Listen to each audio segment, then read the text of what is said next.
नमस्कार, आपण पाहताय लोकराज्य न्यूज 24। पाहुयात महत्त्वाची बातमी।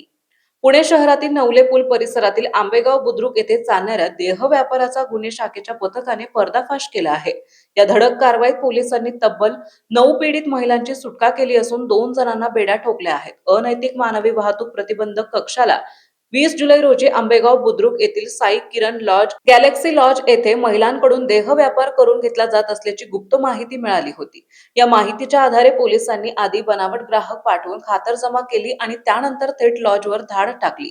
या कारवाईत देह व्यापाराच्या विळख्यात अडकलेल्या 9 महिलांची सुटका करण्यात आली आहे। या प्रकरणी राकेश राजू पाटोळे आणि मंगेश व्यंकट बनसोडे यांना अटक करण्यात आली असून आणखी एका आरोपीवर गुन्हा दाखल करण्यात आलाय। ही सर्व कारवाई वरिष्ठ पोलिसांच्या मार्गदर्शनाखाली पोलीस निरीक्षक आशालता खापरे, सहाय्यक पोलीस निरीक्षक विक्रम विसाळ यांच्या पथकाने यशस्वीरित्या पार पाडली। महाराष्ट्रातील महत्त्वाच्या आणि ताज्या बातम्या पाहण्यासाठी आजच आमच्या लोकराज्य न्यूज 24 न्यूज चॅनलला YouTube वर सबस्क्राइब करा आणि बेल आयकॉन प्रेस करा।